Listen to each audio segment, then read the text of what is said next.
Well, good morning, and welcome to the 11th Annual Bartling Lecture. I'm Paul Hilmer, Dean of the College of Humanities and Social Sciences, and also a proud student of the Reverend Dr. Fred Bartling. The Bartling Lecture, along with the Fred and Ruth Bartling Scholarship, were established by grateful students who wanted to honor and immortalize the teaching and ministry of their beloved professor, mentor, and friend. Dr. Bartling joined the faculty of Concordia St. Paul in 1961. Prior to his arrival here, Fred served in a town and gown parish in Auburn, Alabama, where he experienced firsthand and was profoundly shaped by the events of the early civil rights movement. Over the course of his 50-plus year career, his teaching continually focused on issues of civil rights, women's rights, and human rights, and so too does this lecture series. We are indebted to Dr. Bartling's students, his family, especially his beloved wife Ruth, and everyone else who has played a role in establishing this lecture series. I'd like to also point out that here today, at 93 years of age, hale and hearty, along with members of his family, is the Reverend Dr. Fred Bartling. Fred, would you mind just waving? Thanks for being here.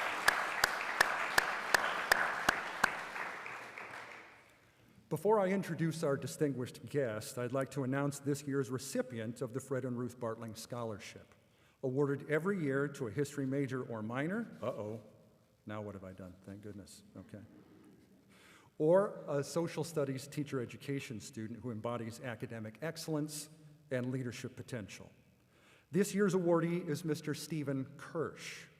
Stephen has been an outstanding student, recently completing an internship at the Ramsey County Historical Society, where his supervisor, Molly Spillman, sang his praises.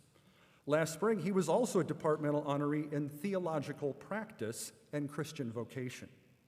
Mr. Kirsch keeps a busy schedule, working both at Comets Cafe in the Pearson Commons and for the maintenance crew, and in fact is so dedicated to his work, he is unable to join us today.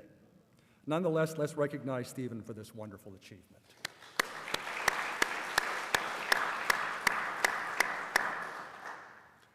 Our honored guest today is Dr. Hedy Lemar Walls, Chief Social Responsibility Officer for the YMCA of the North and founder of its United Health Group Equity Innovation Center.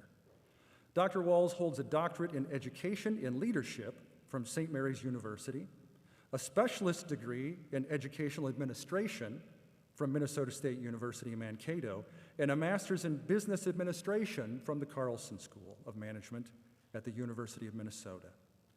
In her lecture today, she will share her personal narrative of migrating from the South to Minnesota, offering her perspectives on living and raising children in a community that at times was not welcoming, accepting, or inclusive.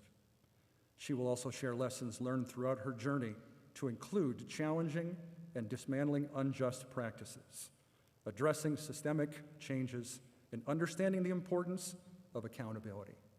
Let's give a big Concordia welcome to Dr. Hedy Lemar Walls.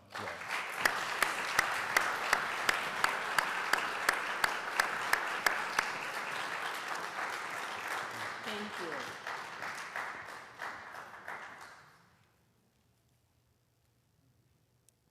Good morning. Good morning. It's an amazing, beautiful day with no snow in Minnesota. So it's a great morning. It is an honor and a pleasure to be here this morning to represent the pioneer of what we would call acknowledging social justice and leading in that area, Dr. Bartling. So I just want to say thank you for allowing me to come this morning and share my story in alignment with your story over the number of years that you have been in front of the civil rights movement and really looking at how we can, as a country, continue to promote social justice for all. If you look at the title of my presentation today, as I thought about the work of Dr. Bartling and all he'd done, And I thought about, okay, so as I share my personal story, how do I align my experiences with my lens in relationship to how he led during his time in history? So when you think about building bridges, ensuring that all can connect at some point in time during life, and at the same time thinking about addressing those inequities, what are those systems that are in place that keeps us from doing the work that we know is right? The title of my talk today represents that, and I hope that you can see the alignment as I talk through this. The Great Migration of Minnesota. For some of you, you may probably know the history, but for those of you who don't, during that time right after the emancipation of slavery, the North was considered the great place to go to start a family, start a new life, freedom, honoring our past history, and yet wanting to move forward. And where do we go? We go north, because that's what we heard about, is due north. Well, as part of that history, a lot of African Americans actually ended up in Minnesota. At the same time, Minnesotans were saying, oh my gosh, we've got all these people coming here from the South. What do we do? How do we handle this? And for those of you who aren't familiar with the term, redlining was created as a way to protect those that needed to be protected as it related to their land and their property, and also be able to provide places and spaces for the African Americans that were coming into Minnesota to be part of that community. Well, a lot happened during that time. At the same time as the African Americans came and realized that Minnesota wasn't the Minnesota nice they thought they were, they started going back. And as they went back to the South, they felt, you know what? We just need to figure out where we can best settle and best learn and engage. All of this was happening during the Civil Rights Movement. We had a lot going on. I was born in the Civil Rights Movement. There was a lot going on. Not ever hearing about Minnesota or knowing about Minnesota, but growing up in the South, where I was nestled in with my family structure, and enjoying what I thought was a great life as a kid growing up. Now, those of you who are my age or just a little bit younger, remember the EOC movement. How many in here remember that? Okay, now you're telling your age, okay? It was a time in history as never before. As African Americans, we were given the opportunities to work in places that we had not worked before and to become a part of the American, quote unquote, dream. Doors will open up for us. We were really beginning to prosper. My mother was a school teacher, so she absolutely believed in education. And she also believed that education meant freedom. So for my brother and I, we had to be educated. That was not a choice. We were going to be educated because that would give us freedom. Well, thanks to the EOC, there was another migration that came into Minnesota, and I'm sure in a lot of the other parts of the country, because then we recognized the fact that, you know what, we don't have a whole lot of kids of color that we can bring into the northern regions for the jobs, because companies were getting governmental contracts. And the contracts were saying that there had to be a percentage, You had to show representation of a percentage of people of color. So guess what? There were droves of us coming back into the northern regions of the country. Great paying jobs, great opportunities, great way of doing things.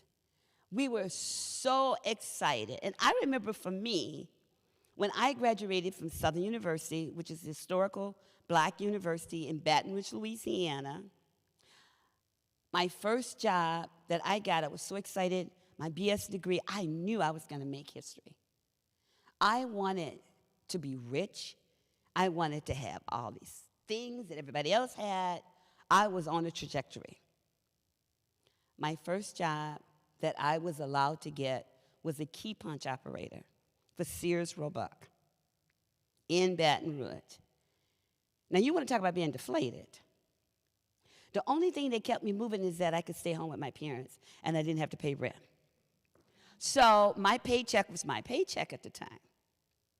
I was excited. But then as I heard other friends of mine talk about moving up north and all the money they was making, it's like, well, there's got to be something better for me. So rather than think about moving up north, I thought in terms of, I will look for another job. Not a problem. So I have an accounting degree.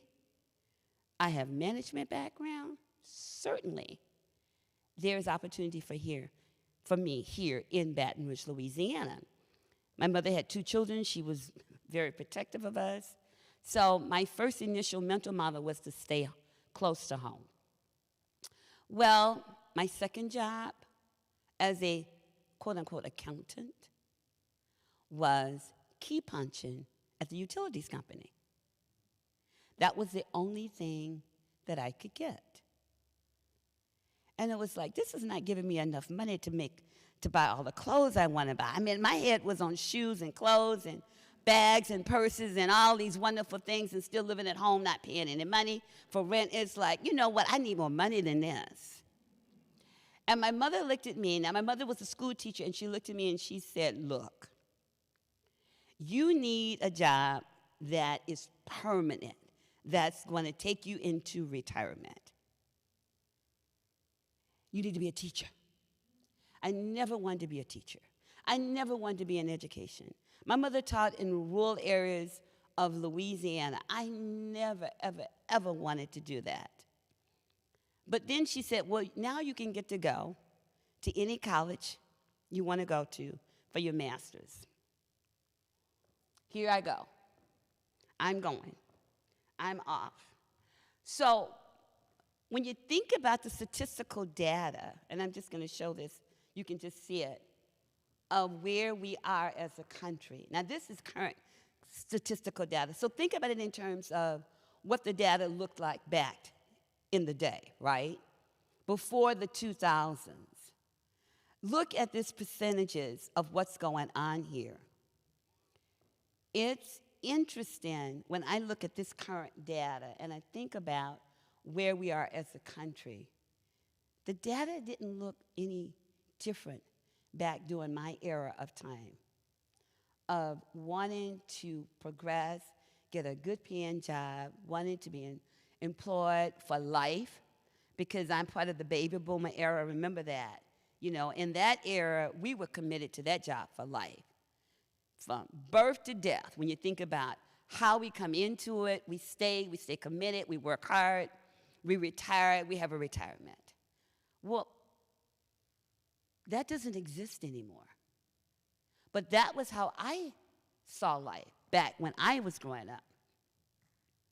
So as I reflect back on my story and where my life began was really coming to Minnesota.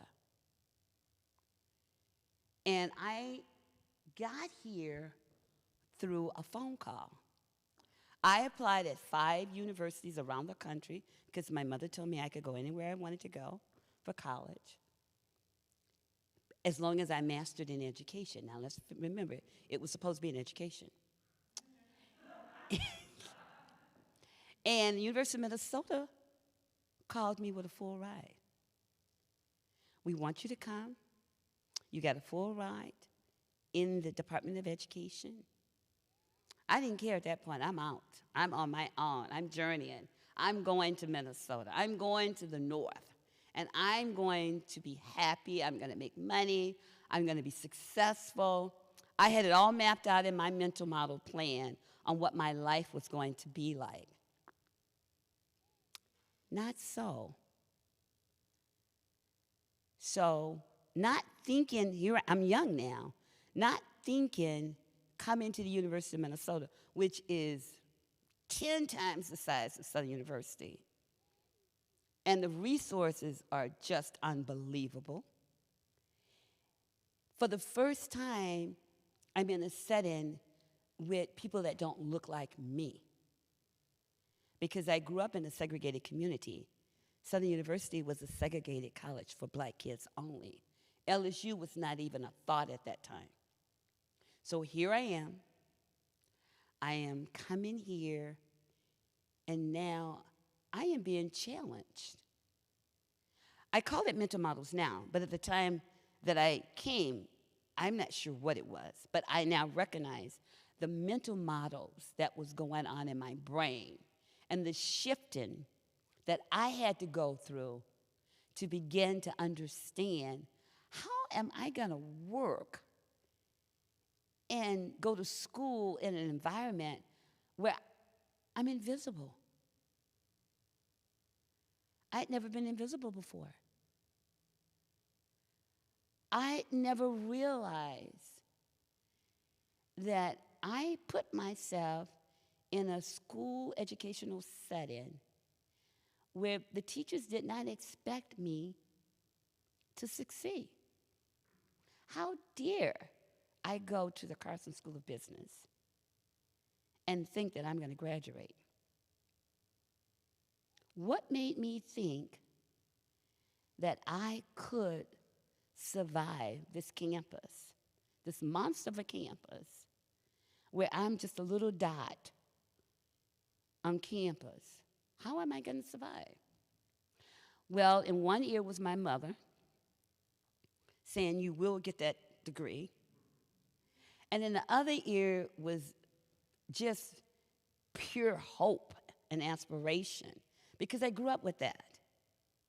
I grew up in a community where everybody was parenting you. I grew up in a community where it didn't matter or not whether you were part of the family. The expectation was the same no matter where you went. When we walked out of our door, it's like, girl, you better be getting ready to go to school. Did you get your homework done? You go to church. How are you doing in school? What's your grades? I go to family events. How is it going for school? There was no doubt in my mind. Education was all over the place. I was going to be educated.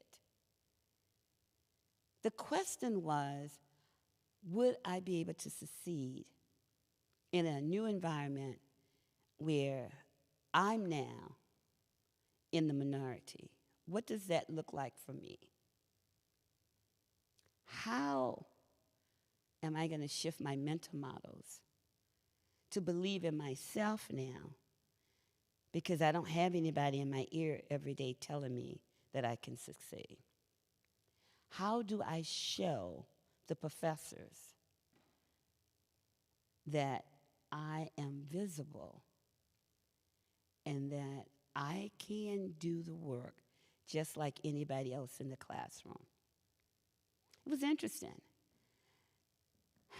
I had a family that was very, very strong spiritually, and a praying mother. I used to tease, if you want something to happen, just mom has 911, call the God. Just you tell mom and she'll do the 911 thing. And that was my background growing up.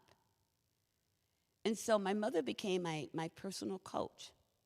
You got this. We're going to do this together. You are going to survive.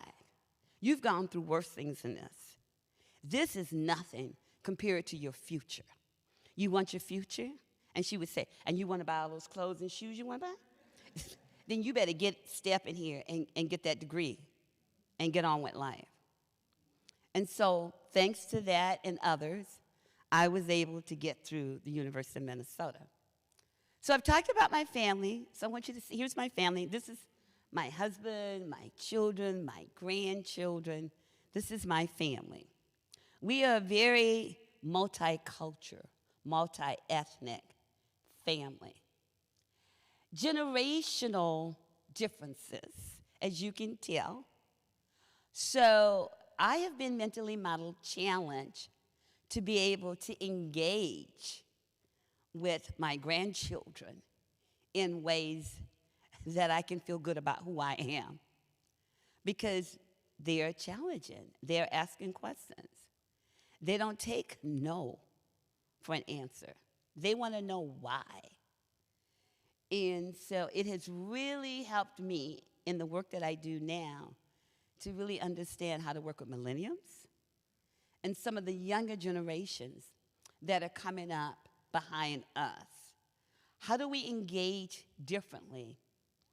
And so engaging with my grandchildren is really helping me to engage differently, generational. Here's my parents. My dad was a contractor. And as I said, my mother was a teacher. They came from humble beginnings. My dad came from 8, my mom came from 8. My dad's parents died, both from Mississippi.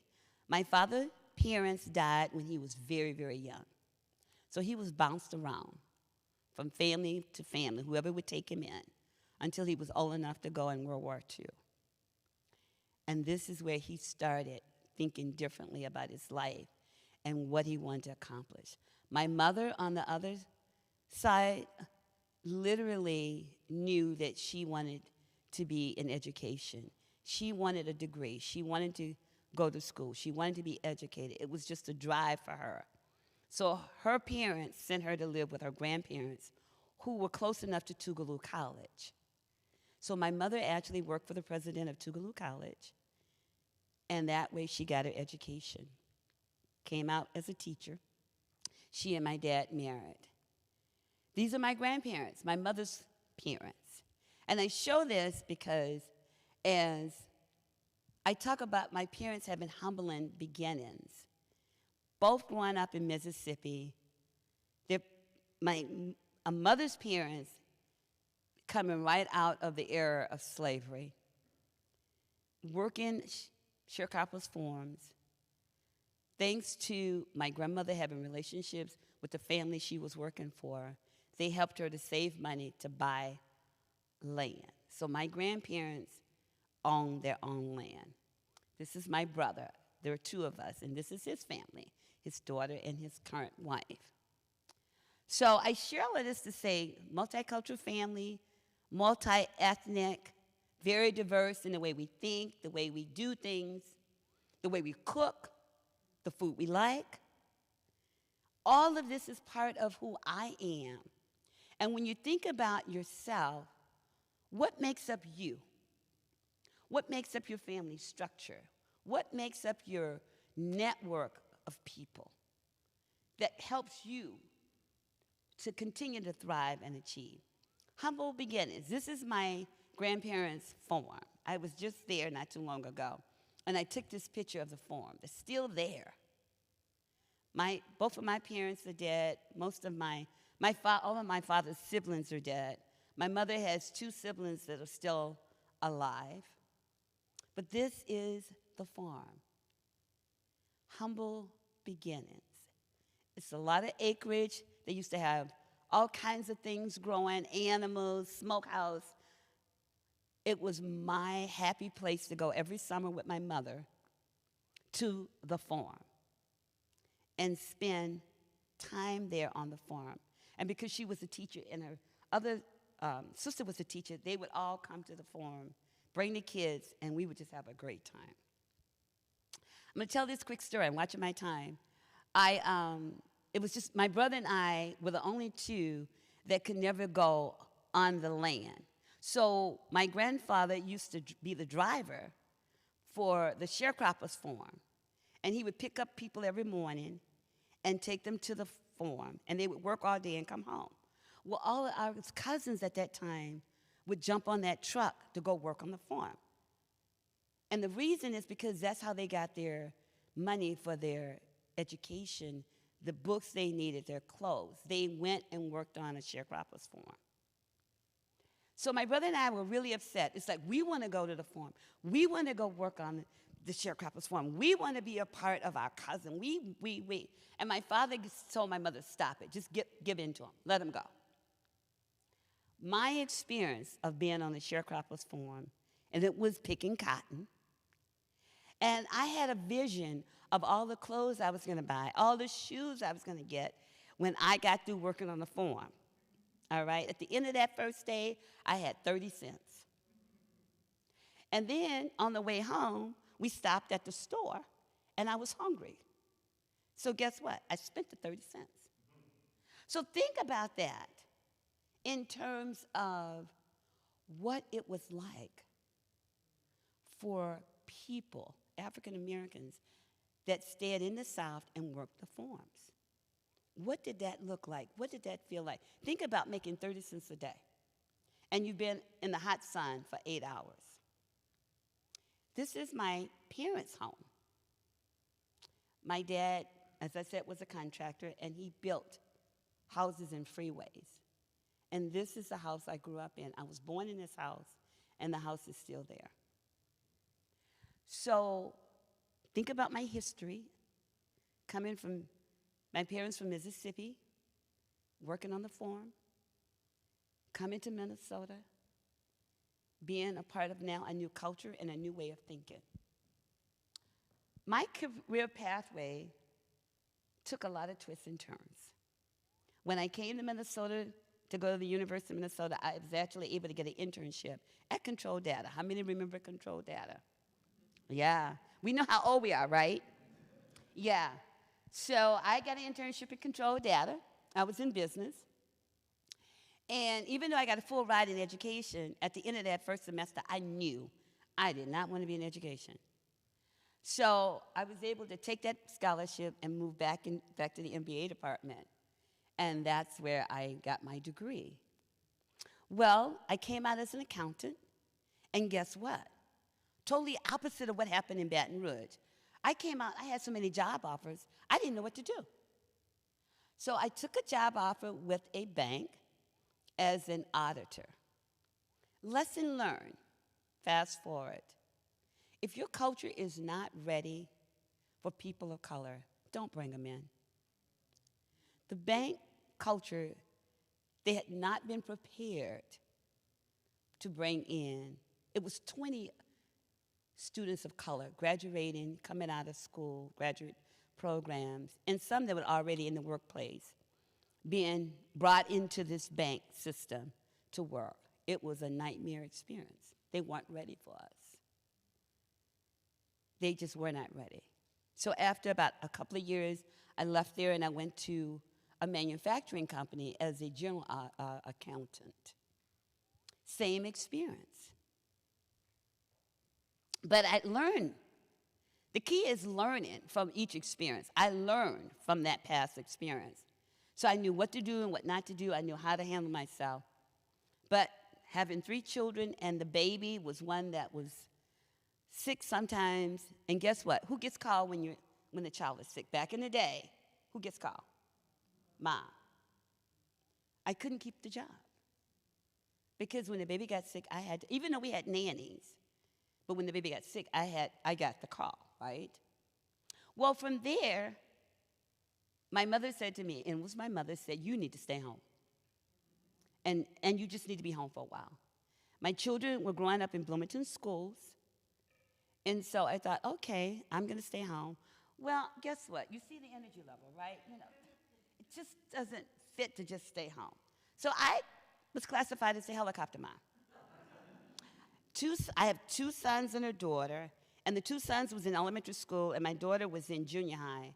So I was in elementary school every day. Give me something to do. I did everything. I was the treasurer of the PTO. I did it all.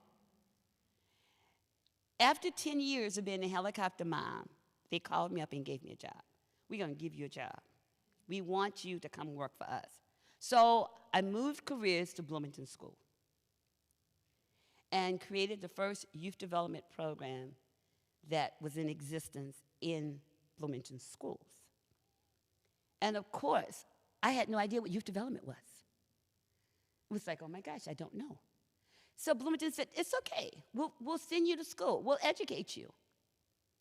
Is what they did. They provided me with the resources and the skills that I needed to be successful. I was so successful at the end of that first year, they hired what we call ourselves as community education coordinators for every school in Bloomington, and programming for youth development, for young people. During that experience, I realized that we were forgetting the families. We can't just program for the young people. We have to figure out how to do it for the families. At the same time, I was recruited to come to Minneapolis Public Schools and work. Now, remember, I told you I never wanted to be in education. And here I am in education. Drastically different. Bloomington schools and Minneapolis schools. It was a great learning experience for me to understand. At that time, Minneapolis was classified as the largest urban school. I now get what that meant. And the needs and the resources that were there. But how do you access those resources? How do you understand what they are?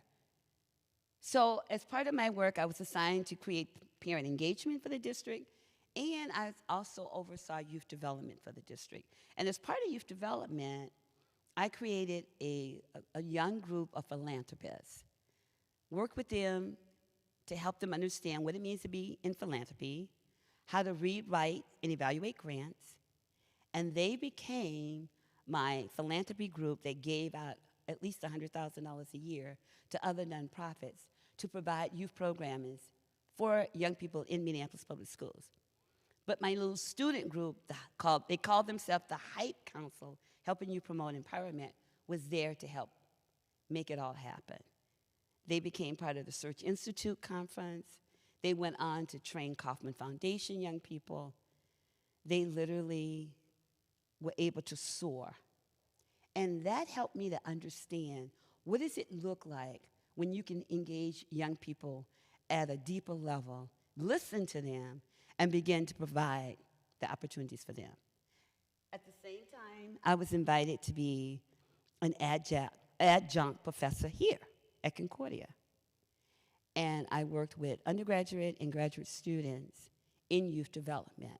And it was at a time when Concordia was recruiting students from all over the country in cohort models to come and engage and go deep in youth development, really wanting to ensure that they were significant in helping to provide the skills and knowledge that was needed for all young people to thrive throughout the country and not just focus on Minneapolis.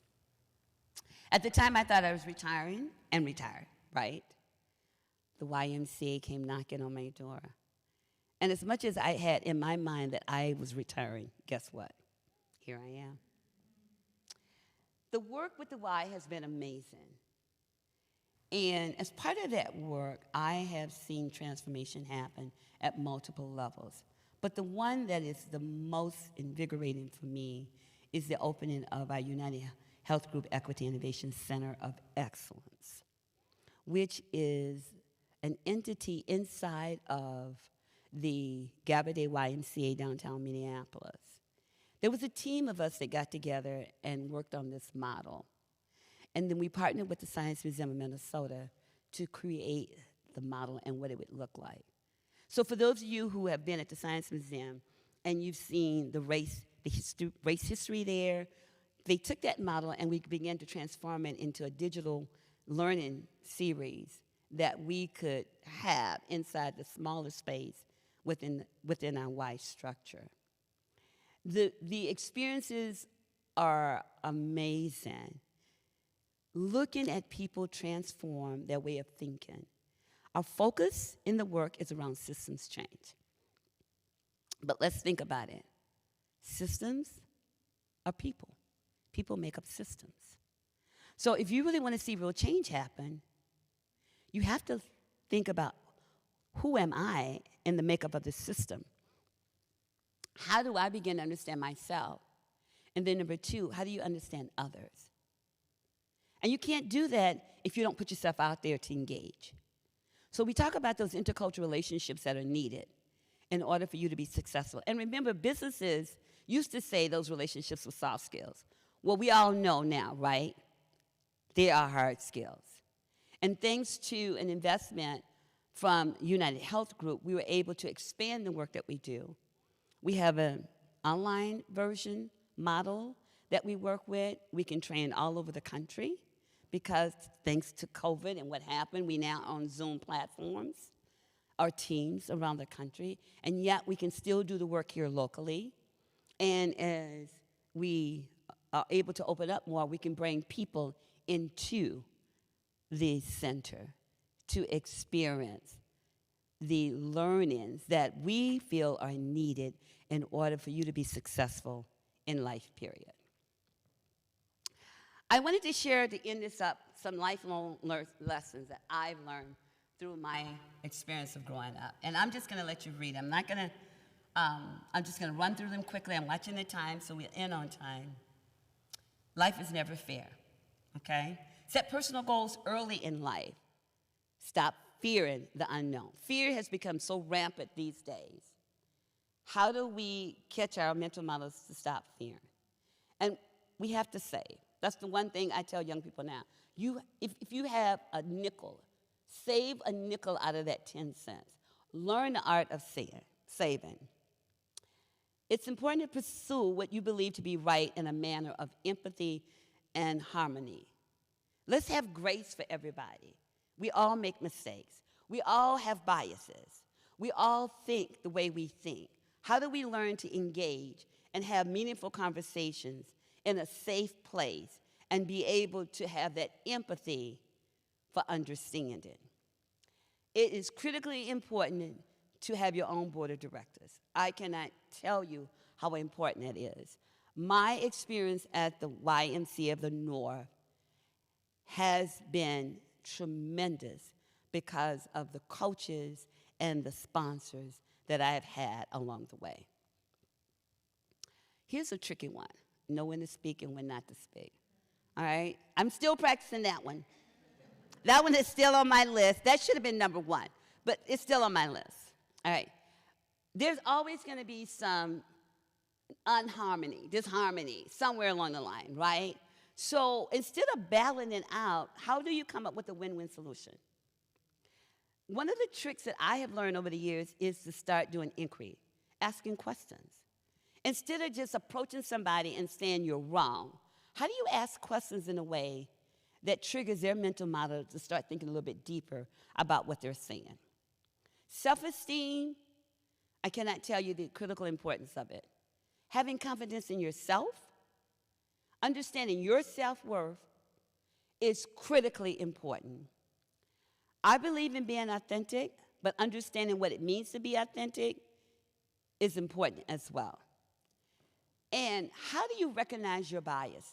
We all have them, as I said. You have to. If you're going to work in a world where you have intercultural relationships going on, you have to understand your biases. Thank you.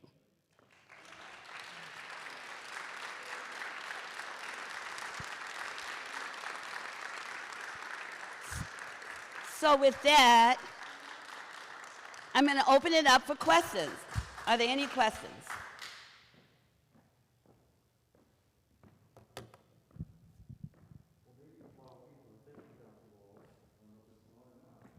Let's try that. While people are thinking of a good question, you mentioned redlining. Could you define what that term is and how it affected African American people in the Twin Cities area?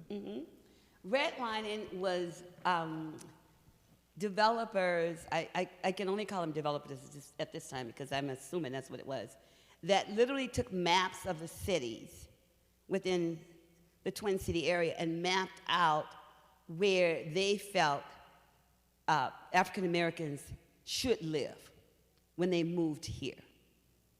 So when you think about now, historically, for those of you who've been here for a while, historically, when you look at where you live in comparison to where you know there's a larger group of African Americans or even people of color living in general, Redlining, if you go to a map, you can look and see how it was outlined, okay? If you look at your deeds, depending on where you live, in the deeds it says, do not sell to people of color and Jews. It's in your deeds, depending on where you live. So it was a way to segregate. Now remember, I came from Louisiana where we knew segregation. We understood it there. But it was a whole new mental model shift here to see how Minnesota created segregation without calling it segregation and calling it redlining. Yes? The mental model is such a strong metaphor. And oh yeah.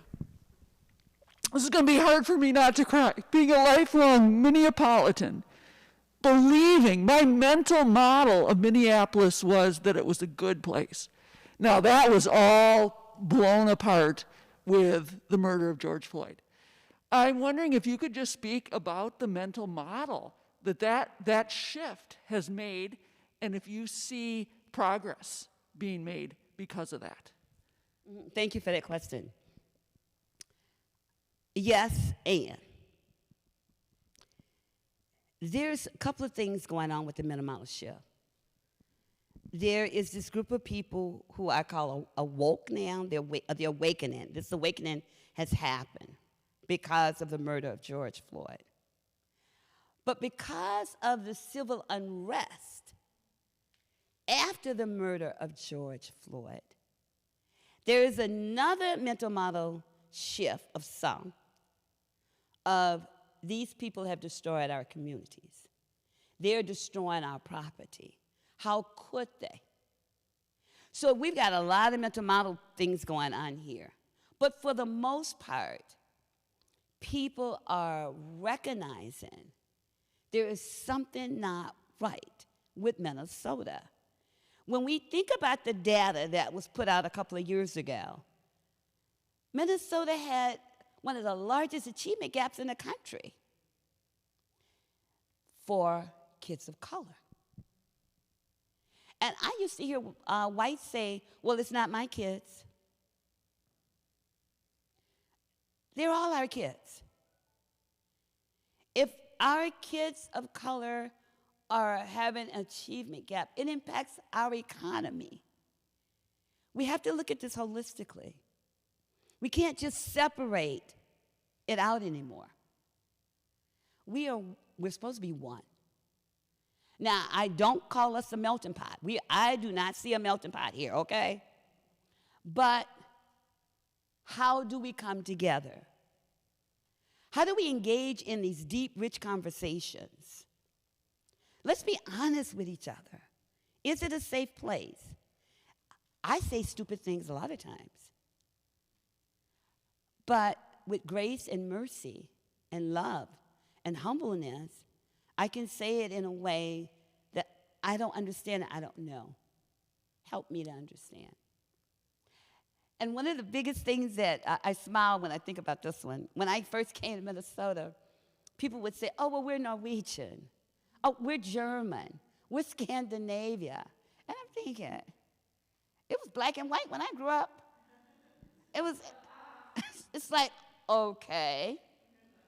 But think about where the Germans live. I mean, I've learned this over time, especially working in Minneapolis public schools. Northeast Minneapolis was classified as where the Germans live.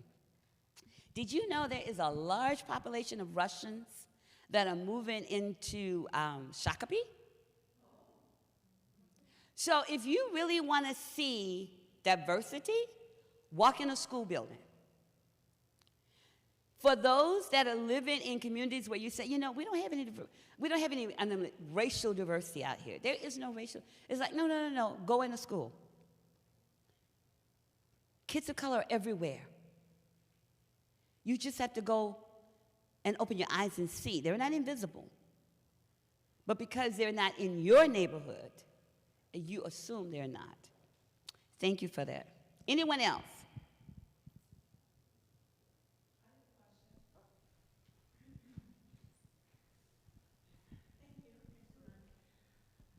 You mentioned organization, the bank wasn't ready for you or your other coworkers.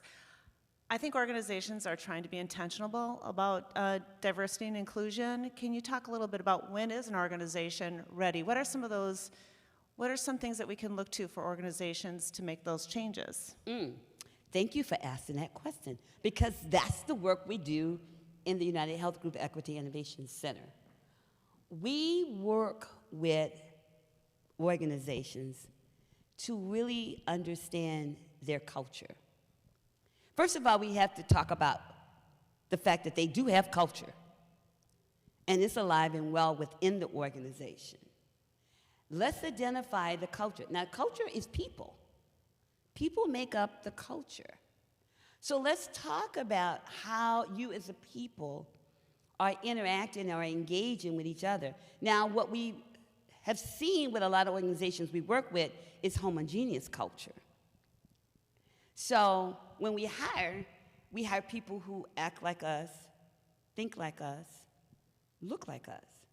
And it really is just the mental model of what's the easiest way to hire.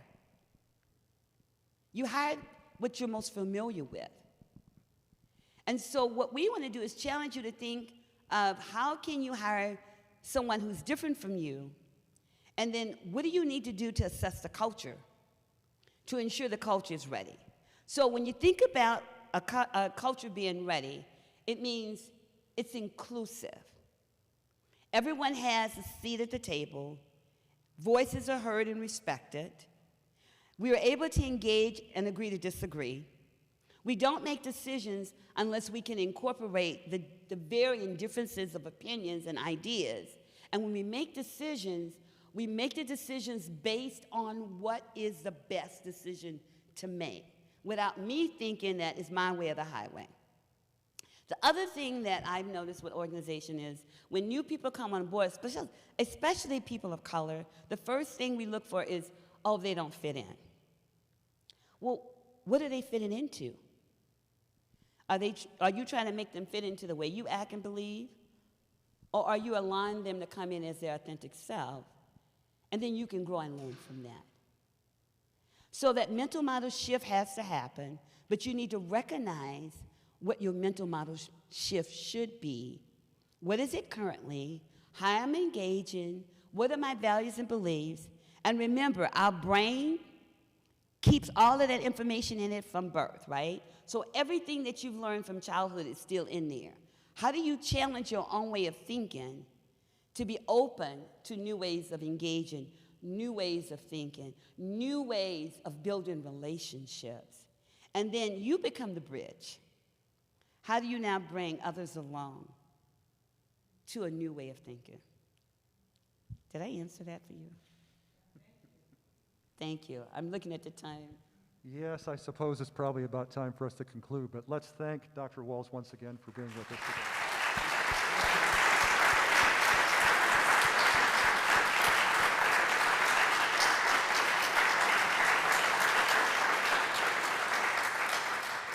And thanks to all of you for coming.